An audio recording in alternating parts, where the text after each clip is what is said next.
Okay, we'll call this meeting to order. Hello, everybody. I think we're going to have a very short meeting. Glad to see you all here. I think we begin with a moment of silence.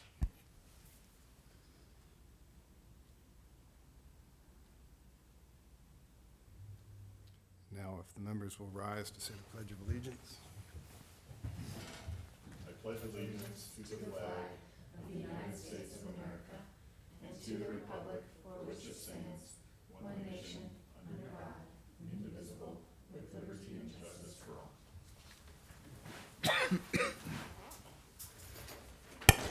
Okay, first, the agenda, we have one item to add to the agenda, which is a statement by Annie. Are there any other revisions to the agenda? Are we going to add that right after public comment then? Right after public comment, yeah.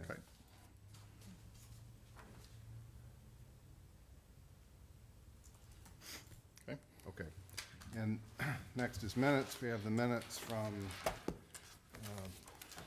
May 14th. thank you, the May 14 regular meeting.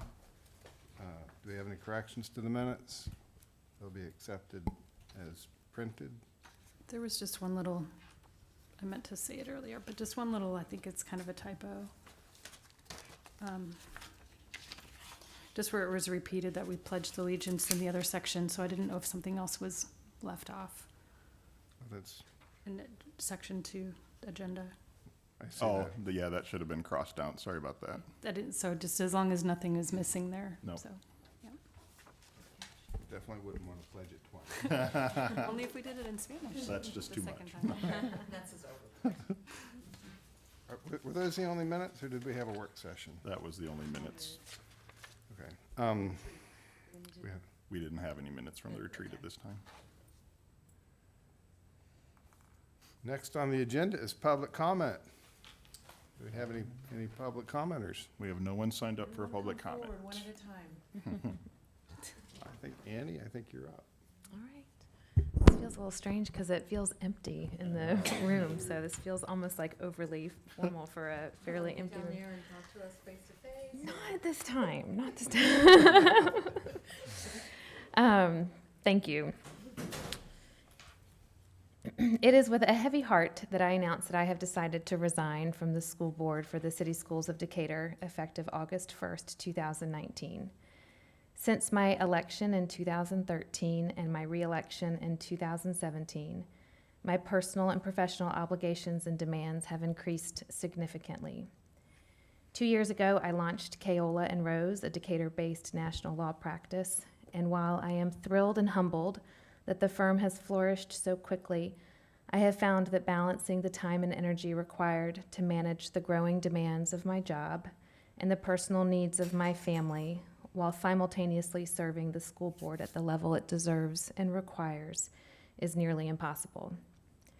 Stepping back is not an easy choice for a woman who has always unflinchingly said, "Sign me up," when it came to driving carpools, chaperoning field trips, serving on boards, advocating for public education, or taking a leap of faith to start a women-owned business in a male-dominated field. But as my business is growing and my children are getting older, it's become increasingly difficult to say, "Sign me up," and it's become increasingly apparent that something will have to give. Leaning back when all I've ever done is lean in does not come easily. But working is essential and childhood is fleeting. And if I follow the advice I give my own daughters and allow the peace that comes with prayer to guide my actions, then I know I've made the right decision. Resigning from the school board is not an indication that my passion for public education has dulled. On the contrary, my passion has only intensified by serving on the school board. I will continue to advocate for equity in education, supports for students with special needs and learning differences, community engagement, and administrative and financial support of our teachers. I look forward to re-engaging in public service work full steam ahead when the time is right, both personally and professionally. I want to thank Decatur for electing me in 2013, for supporting me, working with me, teaching me, and sharing with me. School board work is not easy, but between the long hours, late nights, and sometimes critical emails, there are small moments that have big impacts. Like the moment we refused to allow the students at Trinity Walk and Allen Wilson to be transferred out of our schools while their homes were being reconstructed.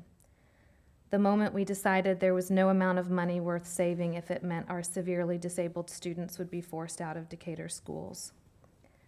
The moment where we stood side by side with our transgender students and showed the opposition that we are unmoved by threats and that hate would not be tolerated here.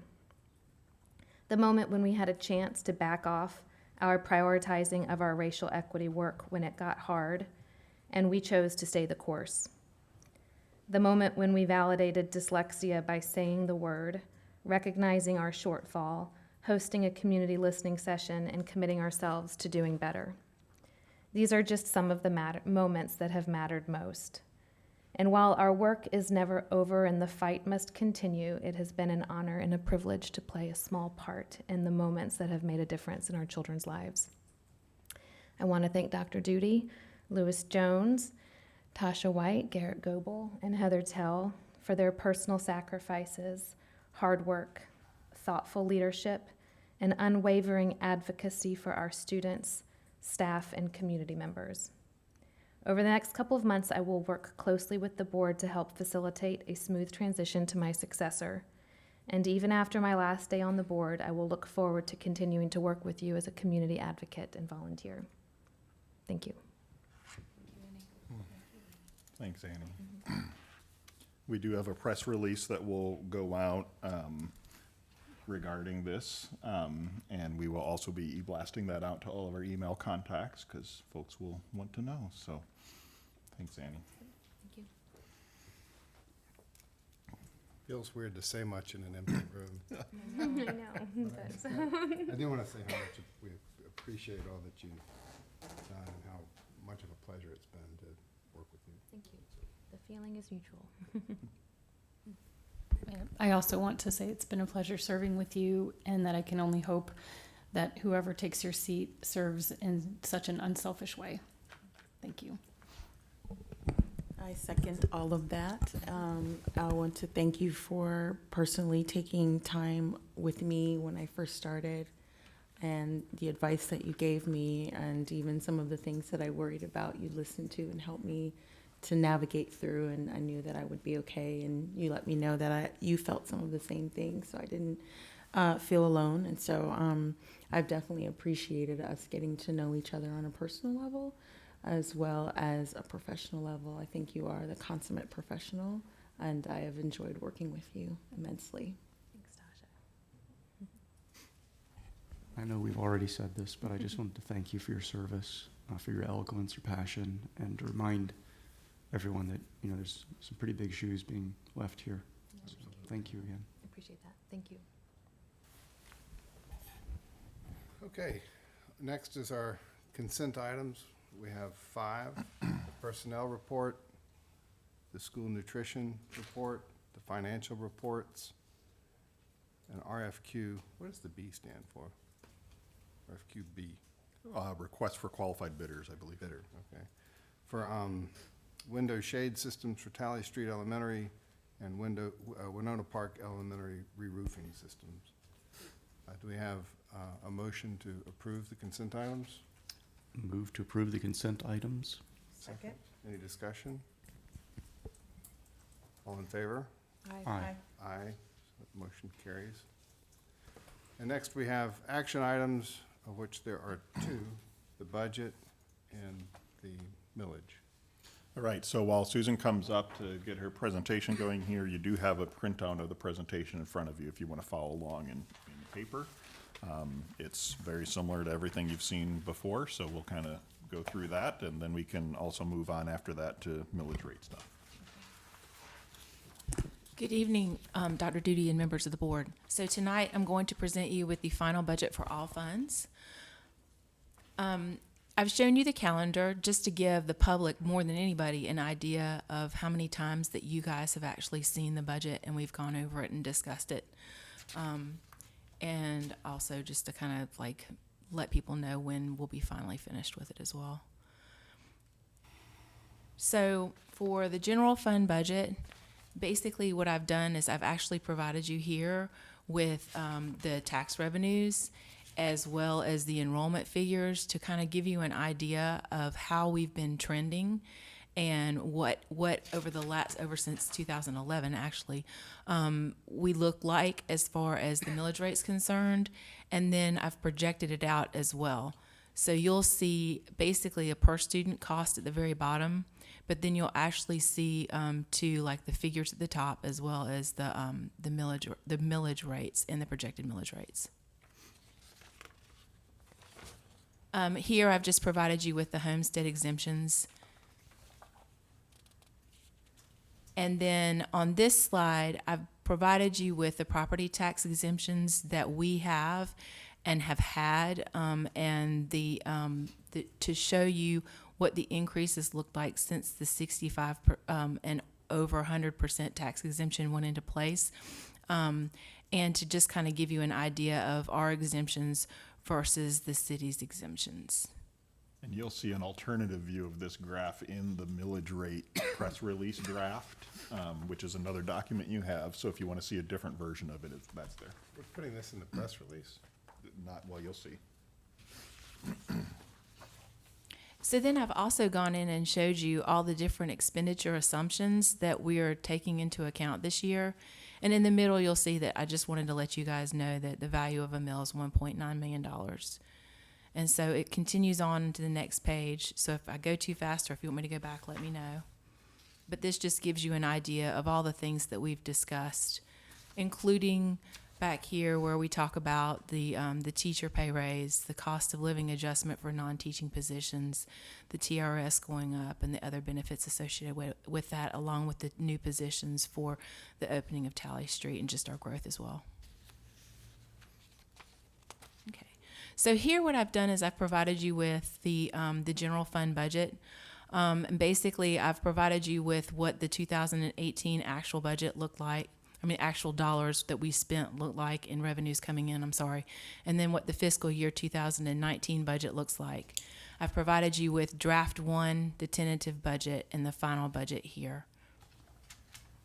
And then I've also gone ahead and provided you with, we've been looking at this more than we've been looking at this presentation, but basically this is the presentation that we've been looking at where we project out from 2021 to 2024, as well as to show you what the final budget for fiscal year 2020 is.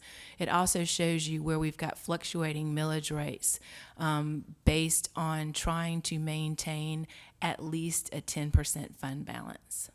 So just to remind everybody, this is using the new method we worked through this year, where rather than having uncertainty within kind of contingencies almost within the revenues and the expenditures, we instead have estimated those very closely to historical trends, and to accommodate that, have the unspent balance at 10% instead of the goal of 4%, which it was before. So it's kind of moving where that contingency is to fund balance, which is actually where it should be, and it really makes the projections feel much more accurate in terms of what will actually happen. So just a reminder of this is that new methodology that we're using, and The GG method? exactly the GG I just method. wanted to make sure. Exactly. I renamed it though. Yes. The GG method. The last one said Garrett. And that's that's the process we'll intend to use moving forward until we come up with something better. Okay. So, special revenue funds, basically these are grant funds that we receive from state and federal sources. They're spent on a reimbursable basis, and the budget's determined on what our current year allotments are, or if we've received any preliminary estimates from the grantor.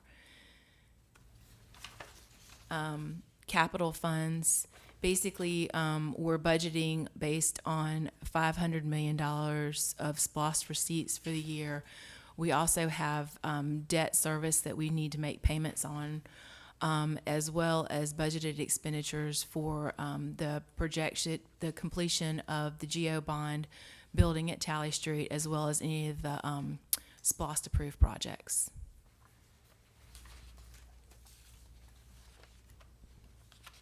And finally, we have school nutrition. And basically, it shows you that we're estimating to receive $2.6 million in and spend $2.6 million as well. And I know that was really quick. So, and here's a final of all budgets. So if So anybody this has final any budget questions. is the one that they're actually approving, is that Mhm, correct? that is correct, Just yes. to be clear, when you vote to approve the budget, this is the one you're approving that covers general fund, special funds, nutrition fund, and capital funds. Can you go back to the slide with the budget projections, please? Sure. This one. Yeah, page 10, yep. So I just want to emphasize, with the new methodology, we were able to, for this budget that we're recommending here, keep the millage rate down to 20.25. And then one of the things you'll notice is that, based off these projections, that's a somewhat, probably a temporary increase to millage, and you'll see that each year then it goes back down. And then one of the things with this new methodology that we'll need to do is just monitor year to year, how close were we to what we were projecting, and adjust the millage rate accordingly, so that the need is driving the millage rate, not vice versa. And so that's kind of a difference in philosophy and makes a lot more sense to how we should be budgeting. And so we're trying to be very careful with our budgeting and very responsible with the budgeting, and so that is reflected in this. And so we will be recommending a millage rate increase, which we'll talk about more in the next item as well. But if the projections prove true, we hopefully will be able to bring that millage rate back down again in the near future. And even get below 8 to 18.6. Yeah, the projection is to be lower than it is right now, Right. correct? And the assumptions in those projections are highly governed by the rate of enrollment growth versus the growth in the digest. Correct. And in looking back a couple more pages, there's that, could you bring up the slide that has kind of the two lines, the two curves? This one, One of the Little first bit ones before. First before one. that. There we Yep. go. Mhm. So because we're dropping down below 300 to 400 students per year, additional to, I think, was it 250? Mhm.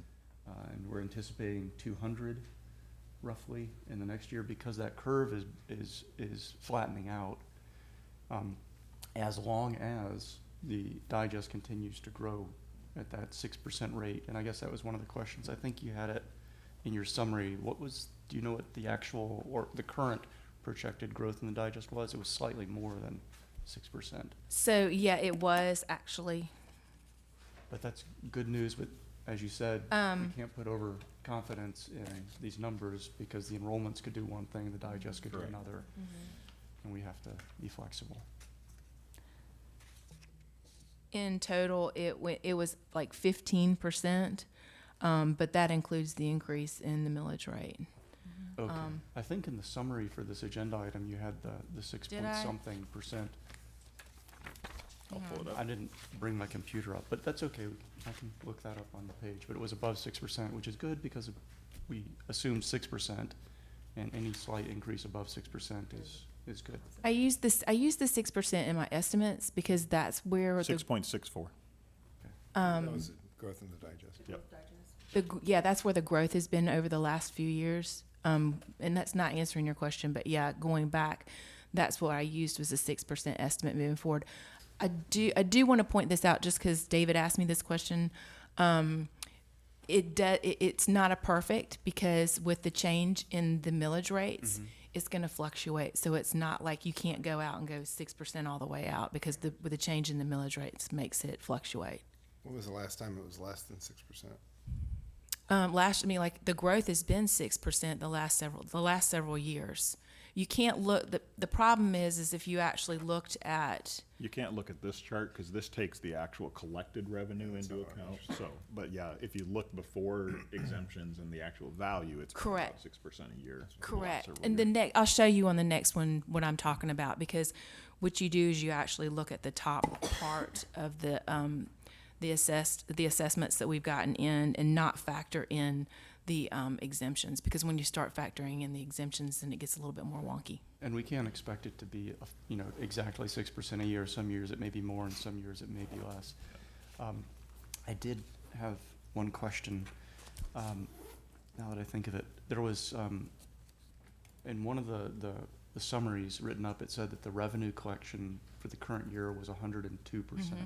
That's correct. And so the question I have is, right now we're looking at the 2018, the current fiscal year's, and budgeted revenue. What do you, and I can take this answer at another time because I know I don't want to spring it on you right now, but whenever you can get back to me with the answer, I'm curious when we're going to see, maybe what our, anticipated actual is. I think you've used that phrase in the past. Yeah, I have. For Normally, how- in the past, what I've done is I've put another column in here to show you exactly what I was anticipating fiscal year 2019 to end the year with. Right. Is that what you're talking about? Yes. Yeah. I'm hopeful that our current year will turn out a little bit better on the revenue side, and that perhaps our ending fund balance will be slightly higher than what we're seeing here. Agreed. I hope so too. Other questions? Find out about the social work position, was that That is two? correct. The social workers are paid on the teacher salary schedule, and most of our social workers are highly educated, so they actually do make close to that. Oh, so it's one. Yep, yep. I had a couple questions about the expenditure assumptions, which I should have asked you earlier, but just didn't. But mainly, the question is that we discussed some of these assumptions at our retreat. Yep. And talked about some slight tweaks to some of them. Mhm. And I'm wondering if this chart actually reflects those discussions, or Are you maybe talking not. about the non-recurring pieces, or the? One of them was the administrative assistant to support athletics and Mhm. activities. We talked about sort of recasting that a little bit so that you had an arts lead and athletics lead, or however it was gonna be. I don't remember exactly. Well, we incorporated that into the bottom part, into the curriculum leads, where we're having a separate arts lead. Down here. I see that, and I thought that we had talked about something different. We can pick this up at another time. The other was, we had discussed potentially those numbers being adjusted perhaps up, but depending, y'all needed to do your analysis to figure out what was appropriate. Correct, and I haven't, we've looked at those, and the recommendation has not been to change them from what those are right there, that fit with what we were looking at, so. But we will double check before we post them. We're still finalizing the job descriptions, so if those change, we'll adjust those slightly. But I anticipate they'll be very close Okay. to what those are. And the other was with orchestra and orchestra instruments. Correct.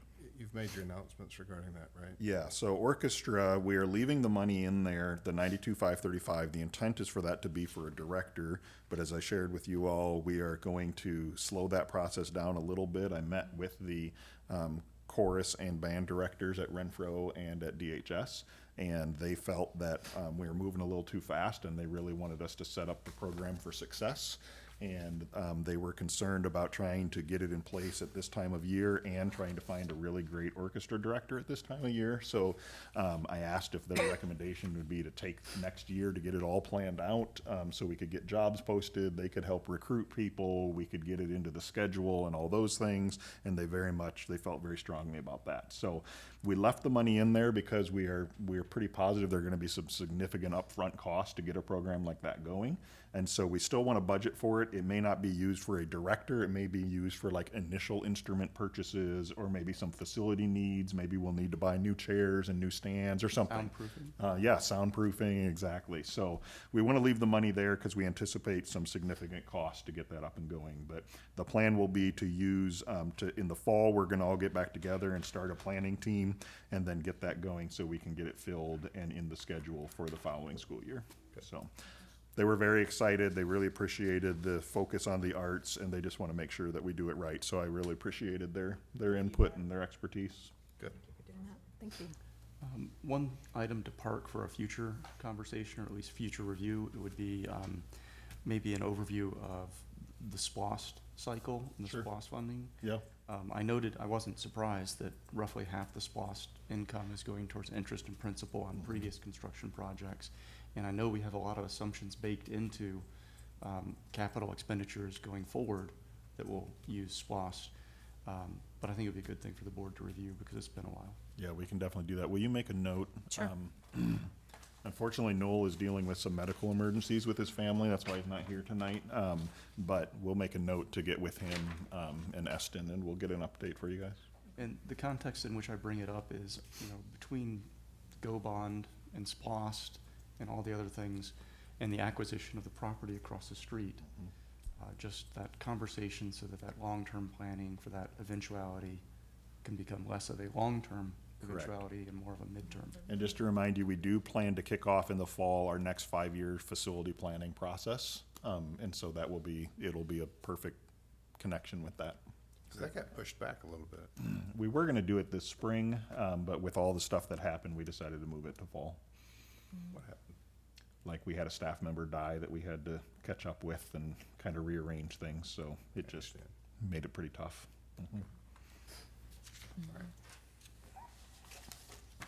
Thank you for your work on this. I really feel good about the way that we're framing our budgeting process and letting our fund balance drive what the mill is instead of vice versa. So this feels good. Yeah, thank you. I And find- I really appreciate all the work on this and how it kind of, one of the difficulties in previous years has been trying to recount all the balls that are being juggled and when they land at various times and how they affect the budget. And this puts so much more of that into what's being presented that it makes it a lot easier to understand and follow. So Well, and we really appreciate you pushing us, and if anybody thinks you don't take your fiscal responsibilities seriously, they're not paying attention. So we really appreciate that, because you have made this a much better budget, and the whole process has been improved over the last several years, so Thank you. thank you. yeah, thank you, Susan. And I do appreciate the conversation we've had and how many times we've had the conversation. I feel like each time we've gotten closer to improving the process, and also just, this time, hasn't happened now for the past 4 years. There's been no change in the millage rate. And so I think this time also it was critical that we all really understood exactly why the millage rate was increasing. And so I was just going to ask you, for the benefit of the community, if you didn't mind just summarizing for us, but really for the community, why we are having the millage rate increase. And we might want to even get into that in the next one, because we Yeah. have the whole item just for that. Yeah, If okay. you're okay with that, Heather? Absolutely. Okay. So for now, should we have a motion to approve the budget? Motion to approve the 2019-20 fiscal year budget? Second? Seconded. All in favor? Aye. Aye. Okay, should we jump into the millage rate discussion? Yes. Did you have a presentation for this It's one? I not a can't remember. presentation, it's basically just the 5-year history is Okay. what I typically present for that. Why don't you So. Start by going over that, and then I'll go over the press release, and then we can Sure. go from there. So the background is that on an annual basis, the City Schools of Decatur adopts the millage rate to support the subsequent year's operating budget. For fiscal year 2020, staff recommend a millage rate increase of 1.59 mils, primarily due to the opening of Tally Street Upper Elementary School. The millage rate of 18.66 would increase to 20.25. As a practice, we work cooperatively with the City of Decatur leaders to review data and determine if there will be any changes which will affect the overall collection of revenue and/or require notification that taxes are being increased under the Taxpayer Bill of Rights. Additional notification and 3 public hearings are required if the taxes collected increase, even if the millage is maintained. With the proposed millage increase, the district will be required to provide the additional notification and 3 public hearings under the Taxpayer Bill of Rights. Staff is asking for tentative approval at this time. The district will continue to work with the city manager and her staff to gain any additional information on the tax digest, and has determined the dates for the 3 public hearings. The first one is Tuesday, June 18th, Tuesday, June 18th, 2019 at 8 o'clock in the morning, and Tuesday, July 16th, 2019 at 8 a.m. And then the third one is at 6 p.m. on July 16th as well. The estimated tax levy for fiscal year 2020 at 20.25 mils is $38.8 million and represents the 15.73% change from the previous year. All right, thank you. So I want to call your attention to the draft press release that was at your table when you sat down today. It has changed slightly from the version that was in the agenda. In conversations, you know, I meet with board members and leading up to meetings, and one of the things that came up was there wasn't enough emphasis on the impact of the senior homestead tax exemption, so I added one question and a graph in that. So the only changes from what you saw in the original draft are that addition of the second question: how has the new senior homestead tax exemption impacted the need for increasing the millage rate? And the graph and the text, the idea of them is to emphasize that we have had a senior tax exemption, and it appears in blue in that chart. And we estimated that the impact would go up $1.2 million, and that's what's in the orange in those charts. And then the red is how much of the impact was beyond what we estimated. Okay, so last year it was about $1.1 million, and this year it's about $2.3 million. And that additional revenue is equivalent, last year that was about 0.58 mils, and this year it's about 1.21 mils in terms of this year's budget dollars. So just something to be aware of, and the feeling was it was important to add that in there, but I want to make sure to call that to your attention in case other board members feel differently, and we don't want to do that.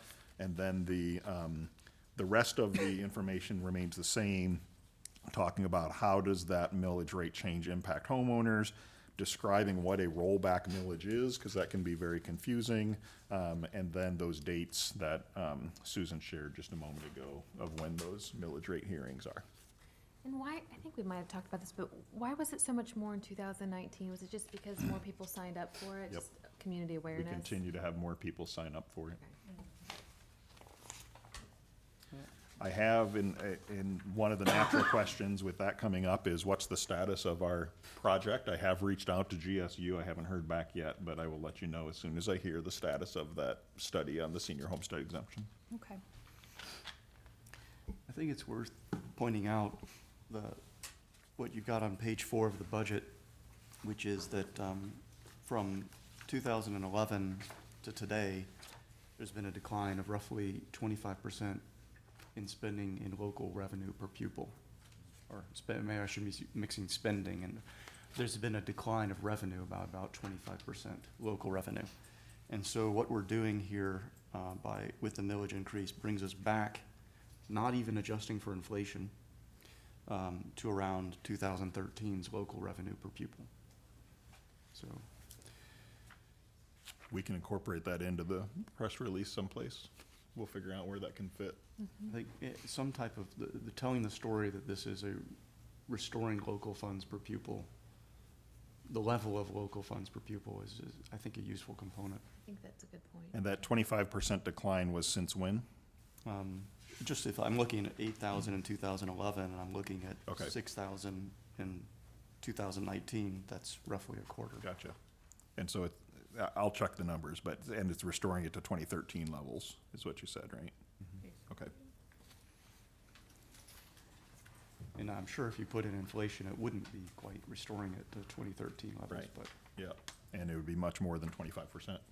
it's also worth mentioning with the rollback rate and all of that the rollback rate is, it does something adjusting for new construction, right? But in large part, it's saying it doesn't take into account the fact that our enrollments change. So if our enrollments changed by plus or minus 0 per year, even then the rollback rate, it makes some slight adjustment for increased valuation of homes, right? But it wouldn't cover the cost of the average increase in health benefits and No. Right. the cost of employing. So even if there was a 0 change in enrollments, the rollback rate would equate with reducing the amount of dollars we have to spend per pupil when you adjust for inflation and benefits and retirement system Correct. as well. That's a great point. I have a concern about this press release. And it is that we are introducing the subject, first off, the way this is presented, we've got an increase in millage in the single subject that we've decided to identify as the homestead exemption, no other. And so- Actually, it's all the Tally Street Elementary stuff is the primary focus. That's the first question, why is it increasing? Is all about Tally Street Elementary. Maybe that part needs to be in bold or somehow I visually mean, I'm just set scanning, out. I didn't see it, Mm.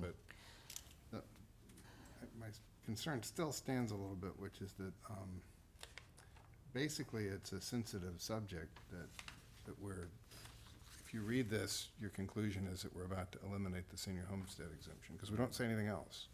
All we do is say is that we're about to increase taxes, and then we focus on the large impact of the homestead exemption. And it seems that in introducing and tying those two together, we owe it to ourselves to say something more about what we've got in the works. Which is, so what are we gonna do? And so we don't need to leave people to think that we're about to eliminate that exemption.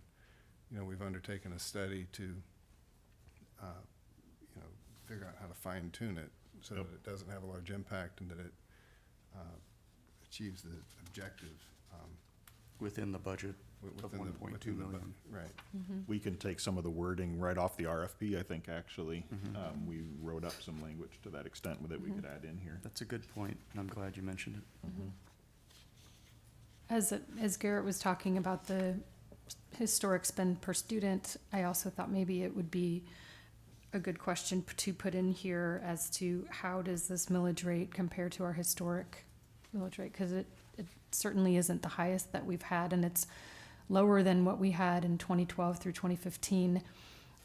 So that might actually, in the same vein of putting into perspective our spend per student, maybe also putting our current millage rate into a historic perspective could be helpful. Okay, yeah, we can add that.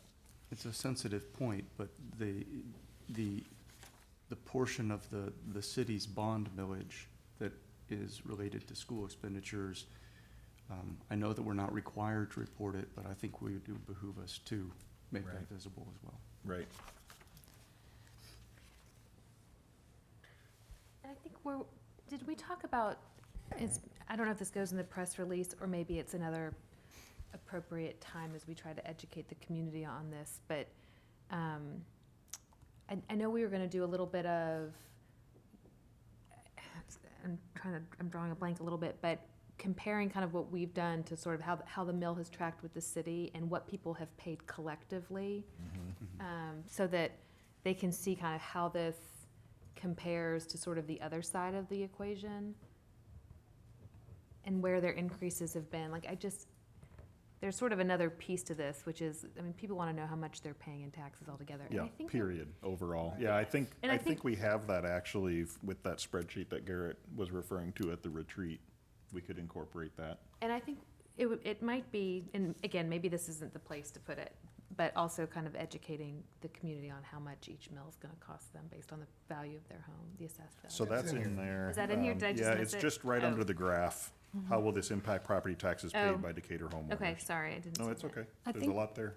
I think that's a good paragraph. I did have one question, and I didn't catch this earlier, but is it for every $100,000 of a home's fair market value? Or Correct. is it of the home's value as appraised by the DeKalb County tax assessor? So we're using the fair market value because that's the language that they use in the, what we're required to post in the Champion.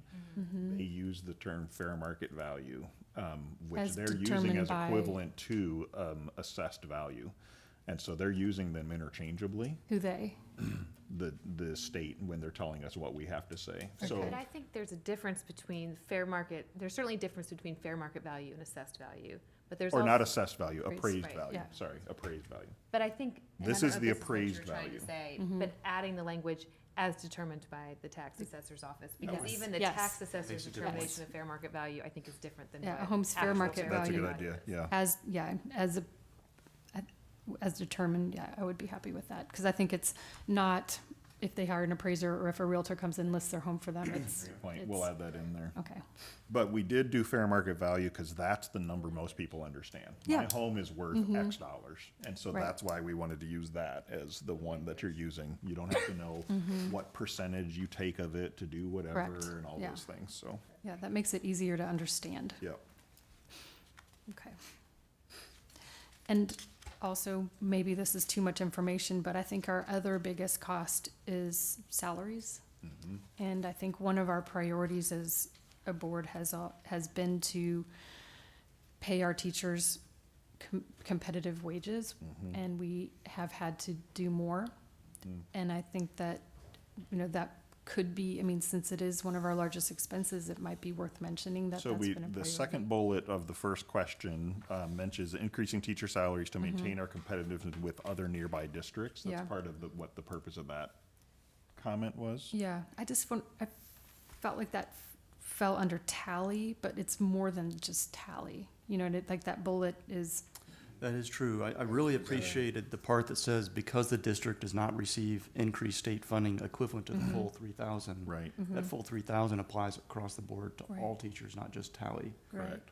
So, And like I think that- a lot of people miss that in all the reporting. When the I just- governor gives out that So we lump can work sum, on that he's sentence, not- because we say, just pull but it also out. to maintain and Yeah. implement other critical operations such as. So the point of those bullets were things beyond tally, but we can work on that to make that much more Yeah, clear. or maybe there's just I think tally is worth being its own like its own Right. point. And then these other This is- things, Right. I think are Okay, also worth being their own point because they're separate and significant. gotcha. And that Okay. also reduces the perception that might come across that this focuses overly on the senior homestead exemption. Right, it's Okay. just one, right, exactly, and to Lewis's point, which was a good one, it's just one piece of the puzzle. Yeah, we can fix that. But it's definitely worth mentioning because it's significant, Yep. yeah. This is really good. I'm glad that Thank you. got this. So do we have a motion to, what are we approving? What are we You're doing? approving the tentative millage rate. A motion to approve the tentative millage rate. So moved. Second. Second. All in favor? Aye. Aye. Motion carries. All That's right, it for we'll make those agenda, except- changes, and then we just have exec session. Yeah. We do have a need for an executive session to discuss personnel. We have a motion to go into executive session. Move to enter executive session to discuss personnel. Second? Second. All in favor? Aye. Aye. We will now enter executive session. Thanks, everybody. Thank you all. Oh, do we expect to act coming out of executive session? We might have an action after executive session, to be determined. Okay.